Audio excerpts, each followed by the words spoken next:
28টি কুফরি বাক্য যা আমরা না জেনে বলে থাকি।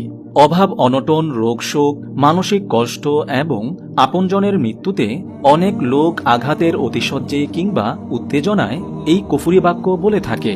আল্লাহ তাআলার বিরুদ্ধে আপত্তি করা, তাকে অত্যাচারী, অভাবী, পরমুখাপেক্ষী অথবা অপারগ মনে করা কিংবা বলা, এসবই প্রকাশ্য কুফরি বাক্য। স্মরণ রাখবেন, জেনে বুঝে যে ব্যক্তি প্রকাশ্যে কুফরি বাক্য বলে এবং অর্থ জানা সত্ত্বেও যে ব্যক্তি তাতে হ্যাঁ বলে এবং এর পক্ষে যে ব্যক্তি মাথা নেড়ে সায় দেয়, তারা সবাই কাফের হয়ে যায়।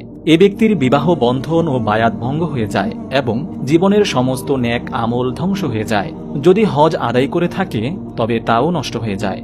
এমতো অবস্থায় ঈমান নবায়নের পর, অর্থাৎ পুনরায় নতুনভাবে মুসলমান হওয়ার পর সামর্থ্যবান হওয়া সাপেক্ষে নতুন সূত্রে হজ ফরজ হবে। বিপদের সময় বলা হয় এমন 28টি কুফরি বাক্য এই ভিডিওতে উল্লেখ করা হলো। তা হল, নম্বর 1, আপত্তি করে বলা।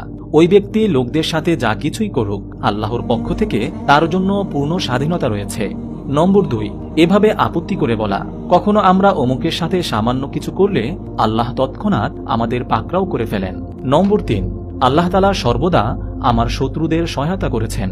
নম্বর 4, সর্বদা সবকিছু আল্লাহর সমীপে সমর্পণ করেও দেখেছি, কিছুই হয় না, এরকম বলা কুফরি। নম্বর 5, আল্লাহ তাআলা আমার ভাগ্যকে এখনো পর্যন্ত সামান্য ভালো করলেন না, এরকম বলা কুফরি।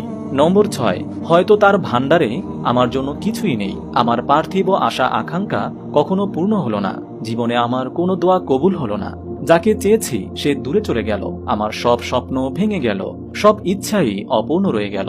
এখন আপনিই বলুন, আমি আল্লাহর উপর কিভাবে ঈমান আনবো? এরকম কথা বলা কুফরি।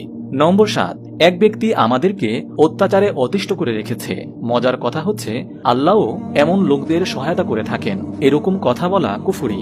নম্বর 8, যে ব্যক্তি বিপদে পড়ে বলে, হে আল্লাহ, তুমি সম্পদ কেড়ে নিয়েছ, অমুক জিনিস কেড়ে নিয়েছ, এখন কি করবে, অথবা এখন কি করতে চাও, কিংবা এখন কি করার বাকি রয়েছে, তার এ কথা কুফরি। নম্বর 9, যে বলে, আল্লাহ তাআলা আমার অসুস্থতা ও ছেলের কষ্ট সত্ত্বেও যদি আমাকে শাস্তি দিয়ে থাকেন তবে তিনি আমার উপর জুলুম করলেন, এটা বলা কুফরি। নম্বর 10, আল্লাহ তাআলা সর্বদা দুষ্ট লোকদের সহায়তা করেছেন। নম্বর 11, আল্লাহ তাআলা অসহায়দের আরো পেরেশান করেছেন, এরকম কথা বলা কুফরি। নম্বর 12, যে বলে, হে আল্লাহ, আমাকে রিজিক দাও, আমার উপর অভাব অনটন চাপিয়ে দিয়ে অত্যাচার করো না, এমন বলা কুফরি।